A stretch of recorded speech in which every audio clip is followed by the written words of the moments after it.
Hello, and welcome to this week's Bible study.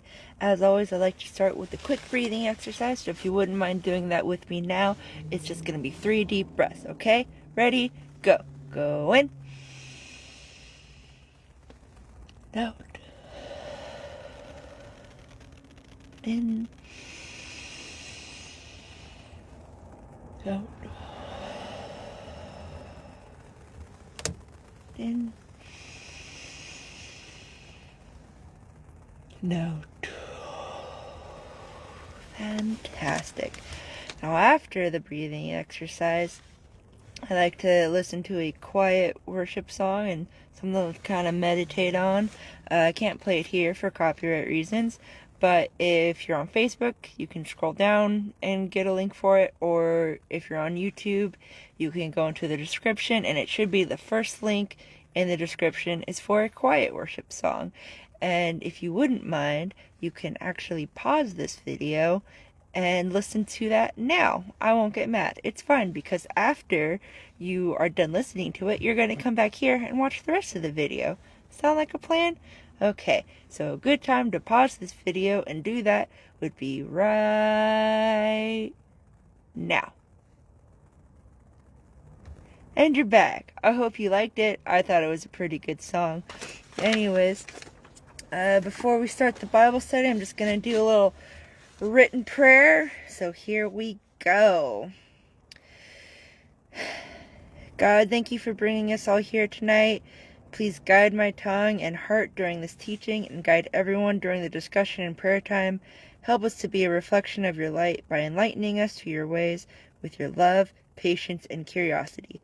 We love you, God. Help us to love each other like you love us. In your name we pray. Amen. All right. So, I've been listening to some classic audiobooks. Just recently finished Tale of Two Cities and the brothers Karamazov. I think is how I definitely, that's not how you say it, but you know, brothers Karamazov. Something like that. They're both read by stuffy old British men. So if I start to sound like an old Englishman from the 1800s, that is why. So with that fun tidbit out of the way, let's get into the Csb version of Genesis 27. It begins. When Isaac was old and his eyes were so weak that he could not see, he called his older son Esau and said to him, "My son." And he answered, "Here I am." He said, "Look, I am old and do not know the day of my death. So now take your hunting gear, your quiver and bow, and go out into the field to hunt some game for me. Then make me a delicious meal that I love and bring it to me to eat, so that I can bless you forever before I die." That isn't what it said. I fumbled my words, but that's okay, because we're going to move on now and pretend it didn't happen. So, Isaac was quite aware that he was very old and could die at any minute, so blessing Esau was part of settling his affairs. The suspicious thing about it, though, was he only wanted Esau, not Jacob, hinting this was something for the firstborn specifically, which we'll later have further evidence, or more evidence for, when we see what Isaac's blessing is. But if you'll recall, Esau gave up his birthright to Jacob a couple of chapters ago, so either this transfer was not publicly known, or Isaac is trying to give Esau preferential treatment despite having no legal right to it. And I think it's quite unlikely that Jacob would not make it known immediately that he had the birthright, just as a younger sibling who likes to have things and have everyone know that he has things. So it's very likely that Isaac was trying to do this behind Jacob's back. Not very sportsmanlike, if in my opinion, of either Isaac or Esau, who both ignore the true bearer of the birthright. Another not-so-great image for Isaac is asking Esau to bring him some game before blessing him, because it shows how much pride Isaac has in Esau's physical abilities as a hunter. He could have just blessed Esau if he wanted, but he made him do something for it first. He's also ignoring the fact that Esau married not one, but two heathen women, and that he gave up his birthright so easily, showcasing in general how careless and lustful he is. But no, he's a great and manly hunter, though. So having Esau make him some food wouldn't show improvement of these character flaws in the least. It only further showcases Esau's strengths. Perhaps this is a hint for where Esau gets his love of material things to begin with. It's more likely than not that God would have made clear that he wanted Jacob to continue the covenant, not Esau, should Isaac have thought to ask who this great blessing should go to. Perhaps he already recognized that Jacob had better proven himself for the blessing than Esau. But Isaac was stubborn in his favoritism and clearly wanted Esau to get the honor of God, so he tried to tip the scales in his favor as much as he could. But he seems to have overlooked his wife and how she favored Jacob just as much as he favored Esau, as we'll see in the next verse, which is... Now Rebekah was listening to what Isaac said to his son Esau. So while Esau went to the field to hunt some game to bring it in, Rebekah said to her son, "Listen, I heard father talking with your brother Esau. He said, 'Bring me game and make a delicious meal for me to eat, so that I can bless you in the Lord's presence before I die.' Now, my son, listen to me and do what I tell you. Go to the flock and bring me 2 young goats, and I will make them into a delicious meal for your father, the kind that he loves. Then take it to your father to eat, so that he may bless you before he dies." So it can't be said with certainty whether Rebekah was eavesdropping or just happened to hear what Isaac said in passing. Maybe even Isaac knew that she was within earshot, but assumed his wife wouldn't do anything about it, being a submissive woman and all. If Isaac was trying to be sneaky, though, it only further proves that he knowingly is betraying Jacob and probably God, which we'll discuss more later. But either way, Rebekah decides to fight against the decision in her own sneaky way, which isn't a great moral choice either. She could have pleaded with God to intervene on behalf of Jacob, who is rightfully owed Isaac's top blessing, and it's likely he would have done so. Or she could have known that nothing a mere mortal, even a chosen like Isaac, could say as a blessing would stick unless God approved of it. You know, you're just saying hopeful sentences otherwise. Even if Esau got Isaac's blessing, she could have trusted that God was going to bless Jacob even more so if she really believed that God favored Jacob as much as she did. Worst case scenario, God would instruct her on what to do to prevent or cope with Isaac's blatant disrespect. But she doesn't turn to God at all. Perhaps she thought Isaac had some kind of control over God, that God had to do whatever Isaac said in a blessing. I wouldn't hold that superstition against her, though, if that's the case. You know, they didn't even have Torahs or temples back then. It was very learn as you go with God at that time. You know, people in America with all the Bibles and churches, they struggle with turning to God for all things and giving up their superstitions. So what hope did Rebekah have? Regardless, she may have rightfully figured Jacob was the one who should get the blessing, but her mistake was making sure by her own hands that he did get the blessing.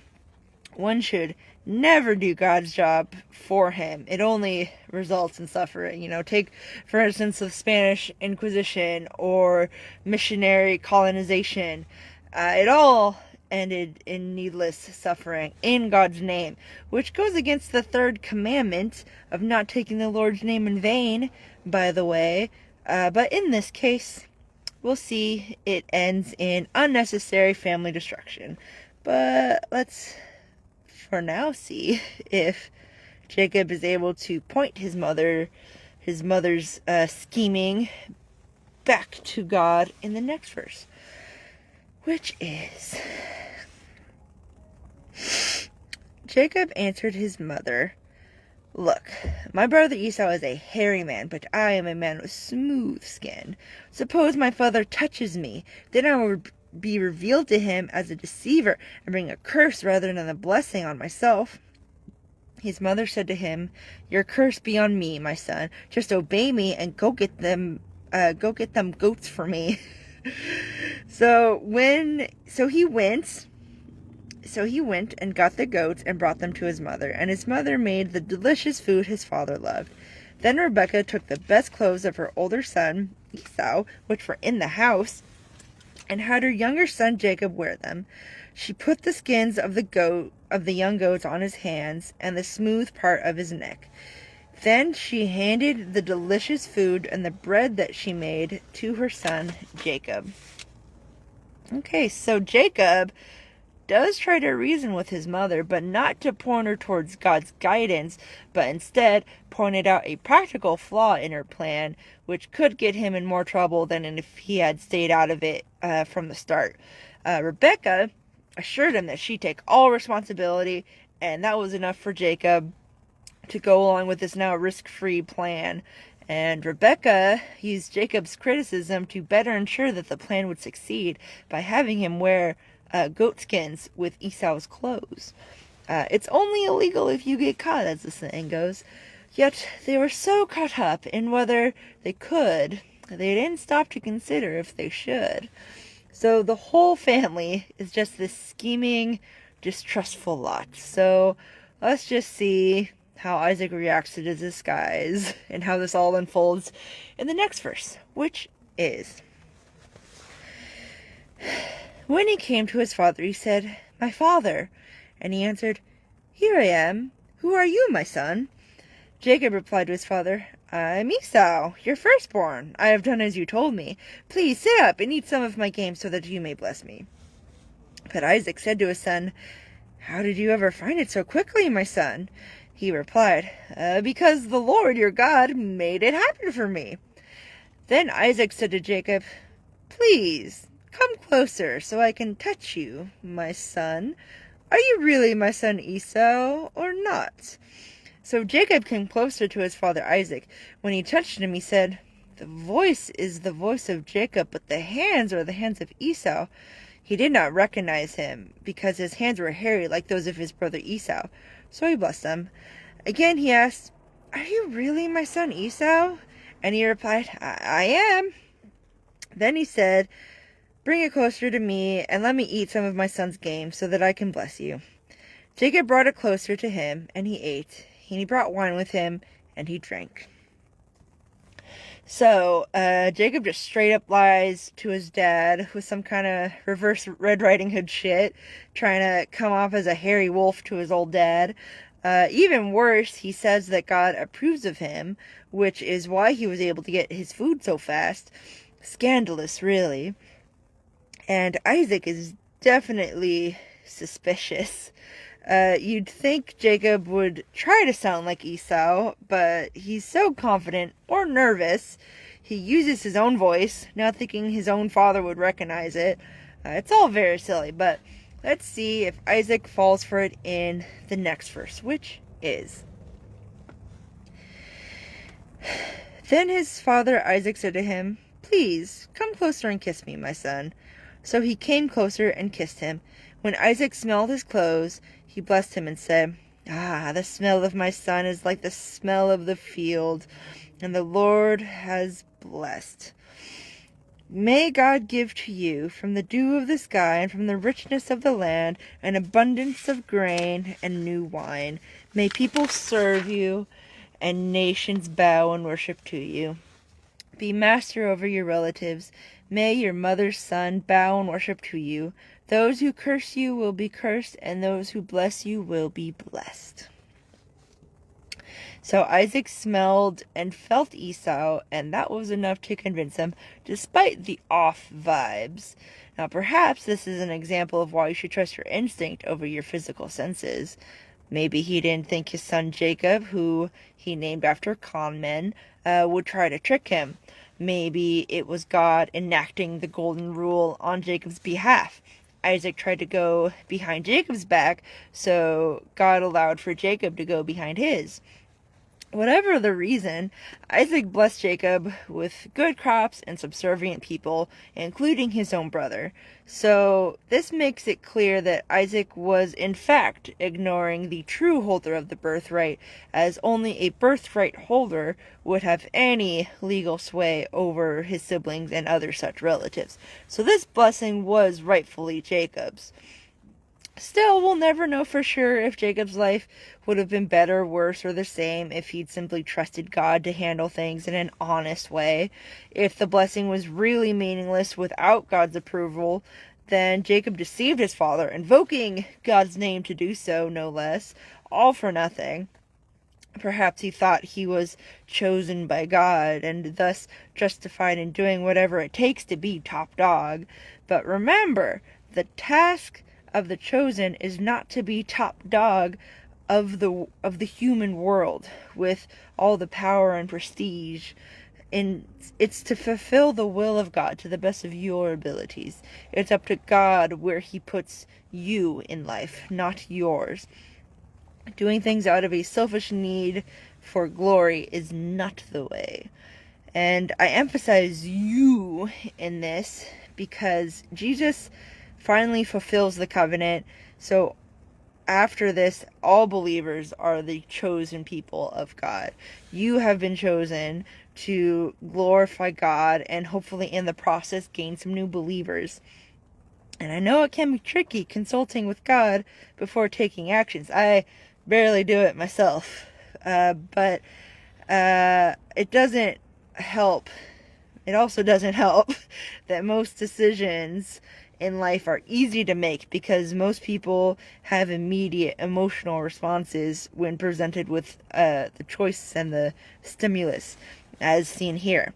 But that's the habit we're trying to form, so it's important to at least try to do that, and just pause before deciding. It's all about simple discipline. Pray, then act, not feel and react, says the woman who probably has ADHD. But speaking of random topic changes vaguely related to the previous point, now seems like a good time to mention the Jewish perspective on this, simply for diversity's sake.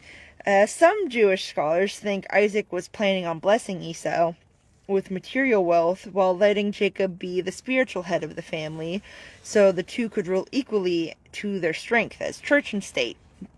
Now, perhaps I'm missing some hidden context from the original Jewish text, but Isaac does seem to bless Esau with authority over everyone, including all his relatives. So I'm not sure how Jacob can act as the spiritual lead if his brother gets all authority over everyone, including himself. Now, there also isn't really any clear mention of this plan from Isaac. He very consistently favors Esau for all things throughout the chapters. But putting that aside, if this was the case, then Rebekah becomes the mother who pushed Jacob to become leader of both the physical and spiritual realm of their family. She likely believed that two clashing brothers like Jacob and Esau couldn't possibly share power like that. It had to go to just one of them, and Jacob was the most responsible. It's doubtful Esau could handle even just the material inheritance, judging by how he sold his right for a double inheritance, which comes with the birthright, all for a bowl of soup. You'll see later that she sends Jacob to her brother Laban, and in this interpretation, one reason for this is that he's a shrewd businessman, as witnessed when he married off Rebekah in a previous chapter. So Jacob could better learn how to handle material wealth from him. This narrative puts Rebecca in a more calculating light than she already was, which I'm not mad at. Can't knock the hustle. But it's based off the iffy premise that Isaac was going to split his powers between his sons. So take what you will from that.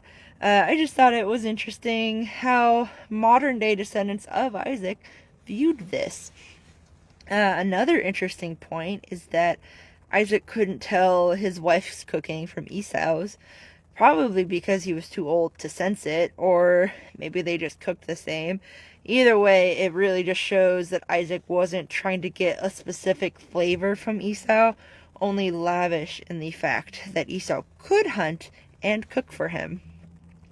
Perhaps the process, no, not perhaps, sometimes the process is more delightful than the result. This also reflects a little parallelism. Jacob bought his birthright for a bowl of soup, and now Isaac is asking Esau for food in exchange for a blessing fit for a firstborn. It's just a little funny how it works out. Anyways, let's move on and see what happened after Jacob stole a blessing in the next verse, which is: As soon as Jacob had finished blessing Jacob, and Jacob had left the presence of his father Isaac, his brother Esau arrived from his hunting. He had also made some delicious food and brought it to his father. He said to his father, "Let my father get up and eat some of his son's game, so that he may bless me." But his father Isaac said to him, "Who are you?" He answered, "I am Esau, your firstborn son." Isaac began to tremble uncontrollably. "Who was it then," he said, "who hunted game and brought it to me? I ate it all before you came, and I blessed him. Indeed, he will be blessed." When Esau heard his father's words, he cried out with a loud and bitter cry and said to his father, "Bless me too, father." But he replied, "Your brother came deceitfully and took your blessing." So he said, "Isn't he rightfully named Jacob?" A reference to Jacob meaning con man. "For he has cheated me twice now. He took my birthright, and look, now he has taken my blessing." Then he asked, "Haven't you saved a blessing for me?"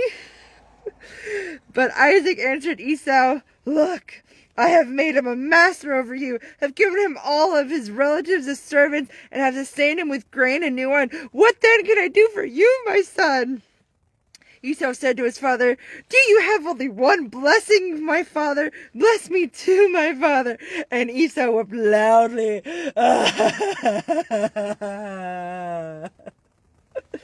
So Jacob got away with it, leaving his father and brother to grieve over the deception. Some might wonder why God hadn't intervened with the heist at all. There's a few possible reasons. God had told Rebecca when she was pregnant that the younger shall rule over the older, so this could be a prophecy fulfillment. There's also the whole free will thing. God works with our choices, even when they are wrong. Perhaps God thought this was more of a misdemeanor that would have its natural consequences, as it did. So Jacob was the one that was owed the blessing anyways. It could have been handled more amicably if the right choices were made, but such is human folly, to often choose the hard way. So you'll also notice that after Esau and Isaac realized what had happened, Isaac didn't simply nullify Jacob's blessing or give Esau the same blessing, I should say. Isaac blessing him as the future patriarch was a material thing Isaac could have taken back, and everything else was dependent on God's agreement with it. So if he really believed God should bless Esau, you'd think Isaac would bless Esau the same way and hope for the best. Maybe he was superstitious, since he had said to Jacob, "Curse your cursors," in his blessing. So he thought nullifying it would bring him bad luck. But considering also the fact that Isaac convulsed so heavily when he realized the truth. Most scholars think that the reason he didn't nullify is because of a conviction from God, or at least he felt convicted by God. Isaac knew he was being sneaky and trying to bless the son who didn't have the birthright for it. So to learn he ended up blessing the true heir anyways may have felt like God telling him that no funny business of the sort should take place. Even though Jacob did steal, he only stole what was rightfully his, and Isaac knew that. And to be clear, it's hard to say how much God approved of Jacob's sneakiness, considering God's subtleties in this narrative. But Isaac, at the very least, felt that he had gone against God, and he refused to do any more than he had. Esau, on the other hand, was very upset and insisted on getting something. Recall that Esau didn't care about his right as heir at all until he realized that there was material wealth and social power to be gained from it. I mean, I suppose we can pity him a little, since he did go through all the trouble of killing and cooking meat for his father, only to have his younger twin steal his reward for it. But we can't pity him too much, since this blessing was never rightfully his to begin with. Maybe he was a little bit older and wiser after Jacob bought the birthright from him and thought this was his chance to get some of the blessing back. Or maybe he never understood that the birthright could get him such things in the first place until it was too late. But he still makes it sound like Jacob tricked him out of the birthright, even though he gave it to him willingly. And I think in general we can all agree that he's throwing quite the tantrum over something he has no right to, and only because of what it can give him. Not for the honor, but for the power. So how we react to things says a lot about us. Isaac immediately humbles himself when he understands what happens. Esau throws a fit.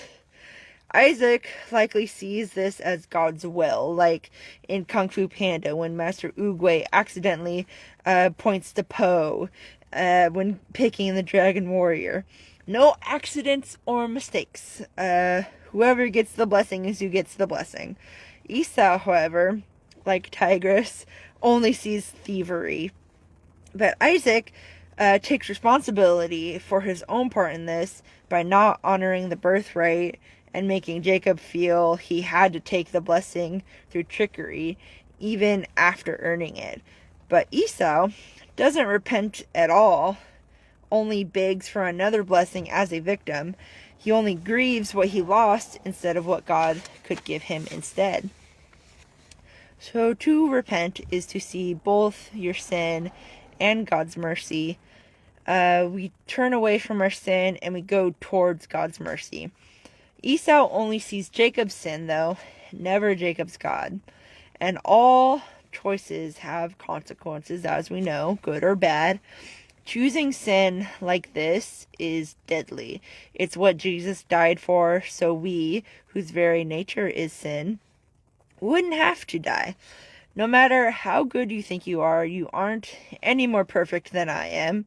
And I'm pretty perfect, but I could be perfecter. Let's be real. We all deserve death, but God doesn't want us to die. He wants us to live with Him forever. So He died in our place so we could consider ourselves free from sin and death at last. But we still have to choose to go to heaven. We have to believe this happened and allow that event to affect our lives in such a way that we strive for love above all things.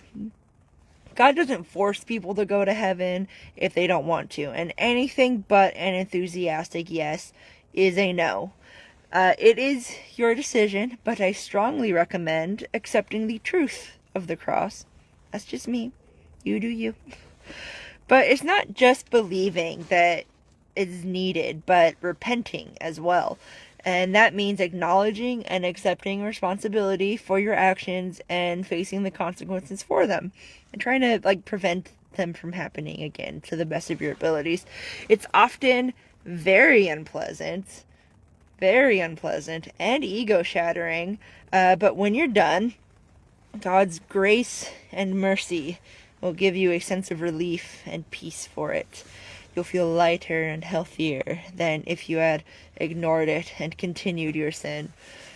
Esau may reconcile this later, but now he's throwing a tantrum over something that shouldn't have been his to begin with.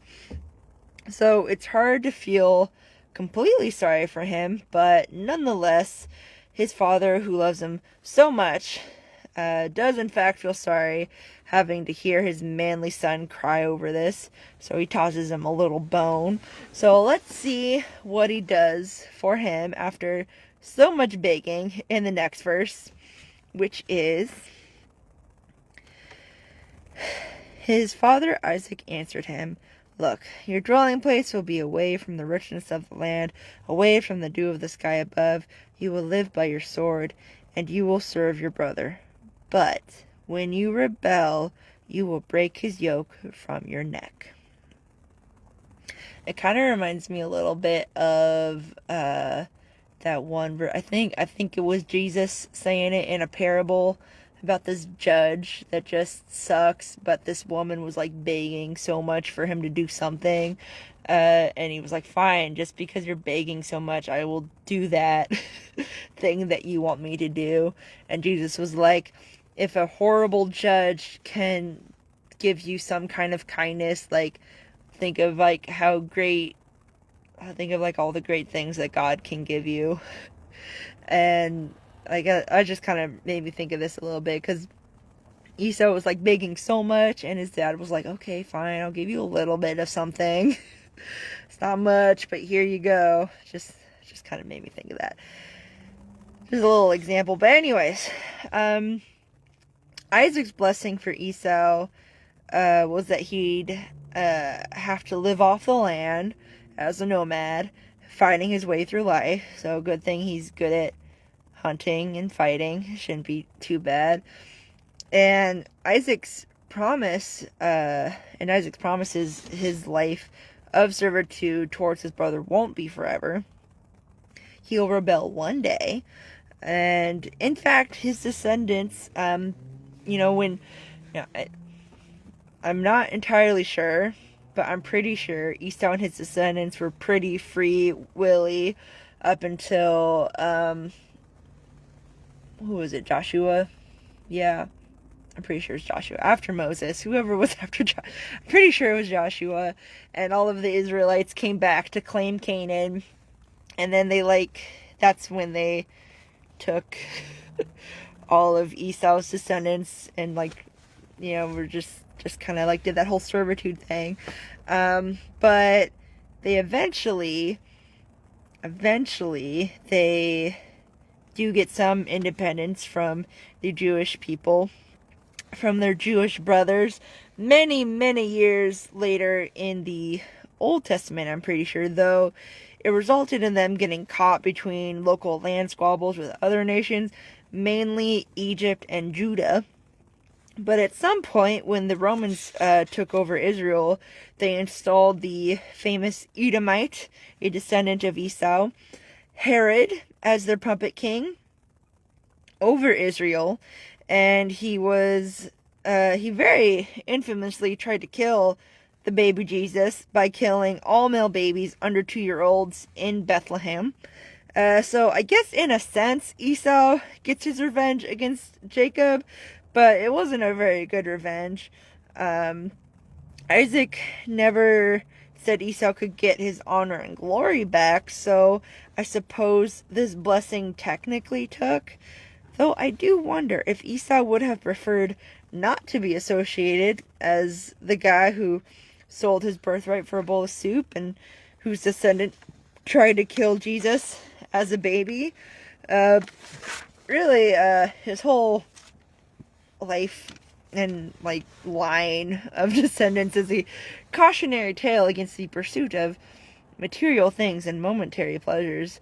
For now, it seems Esau maybe sensed his wrongness, and it made him insecure and blame others. So he thought it better to take it out on those others instead of turning to God in an attempt to improve himself, which would explain the last verse, which is: Esau held a grudge against Jacob because of the blessing his father had given him. And Esau determined in his heart, the days of mourning for my father are approaching. Then I will kill my brother Jacob.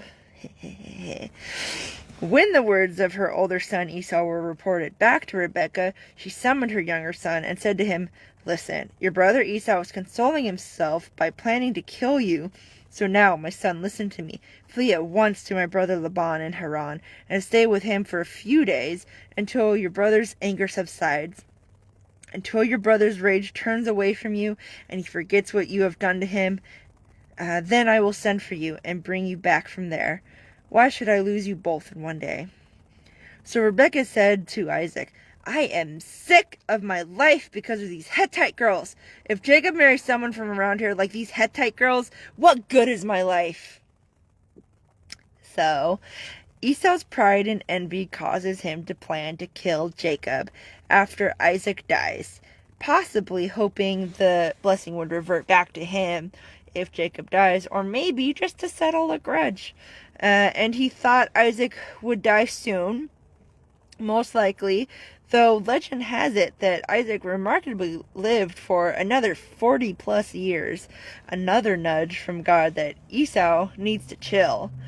Thankfully, Rebekah overheard this plan too, so she tells Jacob to stay with her brother Laban in Haran. Laban in Haran, Laban in Haran, I'm gonna go live with Laban in Haran. There should be a song about that. Phil Weischer got to get on that. Anyways, not wanting to lose both her husband and favorite son on the same day, she tells him to come back when she says Esau has cooled down. She may have thought Isaac would die soon too, and perhaps if after that happened, Esau's bloodlust wasn't immediately quenched, he might cool down after a few days. But Isaac didn't die for another 40-ish years, so maybe this made Esau mull over it for even longer. Or perhaps Rebekah dies before she can deem it safe for Jacob. Hard to say currently. I couldn't find when Rebekah died, just skimming ahead, but we will soon discover in later chapters that Jacob will stay with Laban for a lot longer than a few days. Maybe just liked it up there, who knows. But here we can more clearly see the consequences of all this betrayal of trust. Isaac didn't get to bless his favorite son and was humiliated by at least Jacob, if not also his wife and God. Jacob was driven from his home and sent to live with his uncle, who we'll see in later chapters will work him very hard, and it's just as tricky as he is. The text never offers a reunion for Rebekah, so it's very likely she never saw her favorite son after all, or at least for a very long time. And Esau gets similarly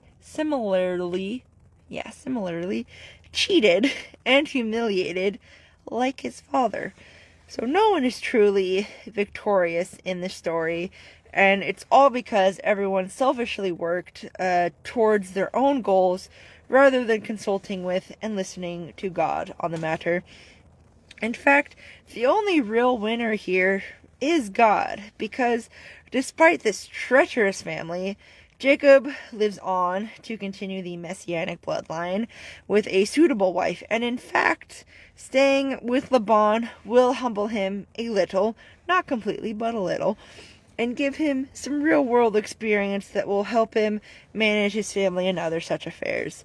Everyone is insulted and or greatly inconvenienced except for God and his plan, which steamrolls ahead. I kind of imagine God just like scoffing at this silly family he's taken under his wing before continuing on with his plan as usual, just like, oh, those guys. Okay, well, we're just gonna keep going like we were planning. Yep. So, I suppose it's a little bit of a comfort to know that nothing I or anyone does can either intentionally or accidentally get in the way of God's plan, which would doom all of humanity. God is a master of working with, through, and around humanity, so at least we can never mess up that bad. And often, with a little faith and trust, and don't forget your own readjust, God will often turn your mistakes into triumphs. Still, it's bad mojo to try to intentionally hinder God, just because you can, and you should feel sorry if you do, because it's simply rude not to. It's not very loving to inconvenience anyone without a sincere apology, much less God. He's no exception. So don't be a dick about it, alright? But if you are sincerely sorry already, don't let it completely destroy your confidence either, since it can always be repented and repaired to the point of peace. It's a balance between negligence and groveling, as with most things. Most things require a balance of some kind.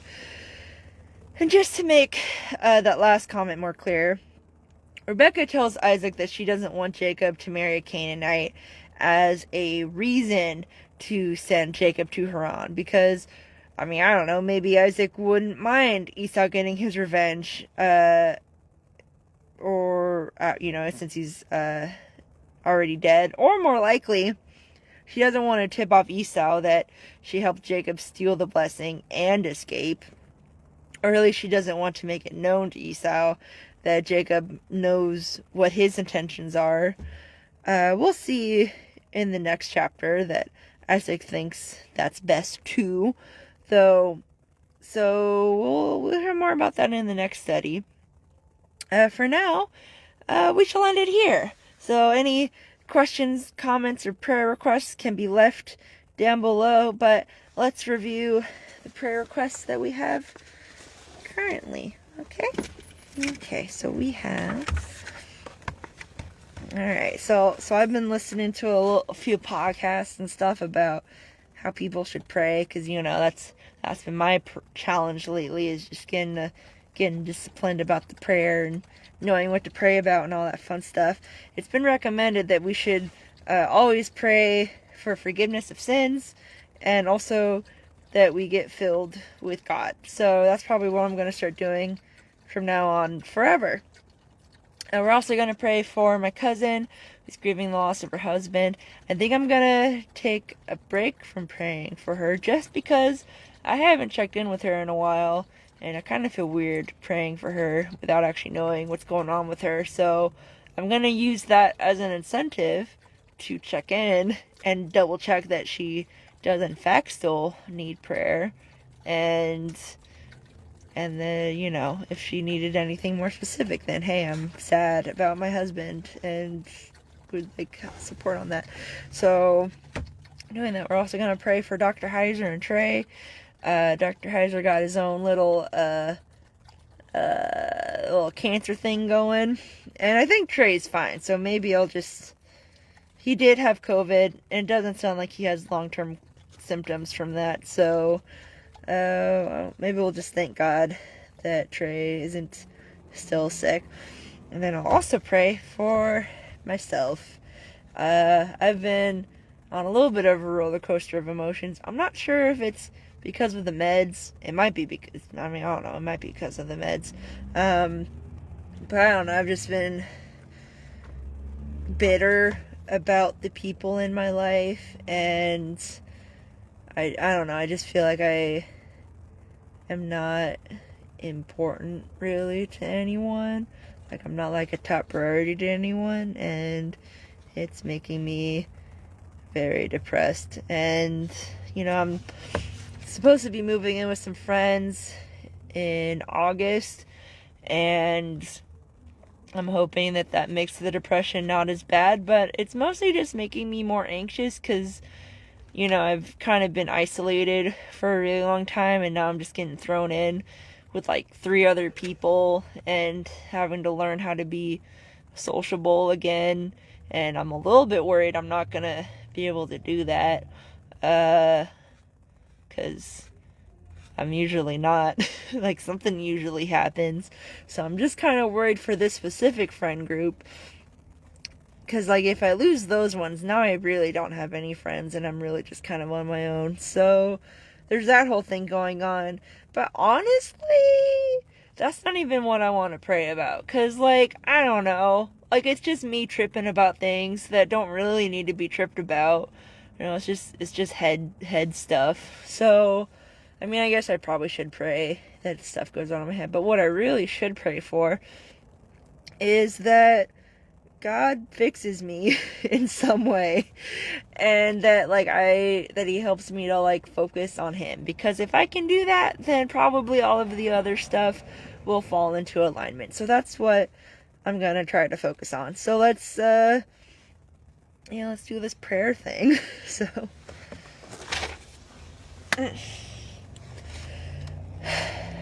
hello God, how's it going? It's me again. Back on my bullshit. I just want to say that, first of all, you're awesome, looking great, never change, and I know you never will, so you're just being redundant now. I do want to ask for a general forgive us of our sins. I pray that if we are unaware of any sins in our life, that you point them out, and if we are aware of them, that you help us redeem them to the best of our abilities. I also pray that everyone, instead of their sin nature, are instead filled with your presence, and just everything about you is good. So if you could just take over all of our bodies, that'd be great. I'd like to pray for my cousin, who's probably still grieving, but I should really just check on her and double check.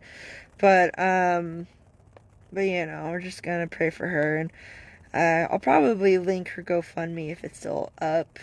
So if anybody feels led to contribute to that, they can look at the GoFundMe link that I'm gonna be leaving. But, I just pray that she's cool, and I also pray that you remind me to check in with her, because I haven't done that in a while. I'd also like to pray for Dr. Heiser, who has cancer, and maybe Trey, who maybe also is going through things, but mostly Dr. Heiser. I just pray that his cancer treatments take, that he's in good spirits to the best of his abilities, that he's facing down death as only a Christian can. And I just pray that you give him some sense of peace, help him stay strong during all this. And we're praying that he gets healed of the cancer. But, you know what's best in that regard. But, for now, let's try to heal him, okay? Okay. I'd also like to pray specifically for myself. I mean, all of the anxieties and the depression that I've been going through, and I could pray for that to go away, but honestly I think it'd be more constructive to pray that you just, I don't know, take over, fill me up with you instead of all of this thinking. Maybe bring some people into my life that could help. Maybe the friends that I have, make them not crazy or something. I don't know.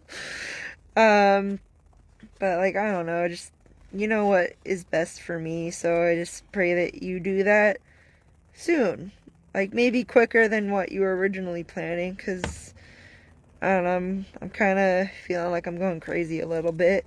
I do want to thank you for the people who have reached out to me. I'm sure that you nudge them to do so, so thank you for doing that. And I just pray that you don't let me go crazy, because then I can't do this whole church thing. And I had some really awesome plans for this church thing, if I could make it pan out like I want it to. So I just pray that you help me to hang in there, because I want to be a useful tool in bringing in new believers. I want to help other people know you like how I am trying to know you. And I just, I just want to be useless. I don't like being useless. So, just, keep me from being useless. Well, you know what I meant by that. So, I'm gonna just leave that there. Just, more of you, less of us, as the saying goes. And, I just hope we're doing the right thing. Let us know if we're not, and help us to correct it, because it's really hard to just, like, correct things, because we know that we're supposed to.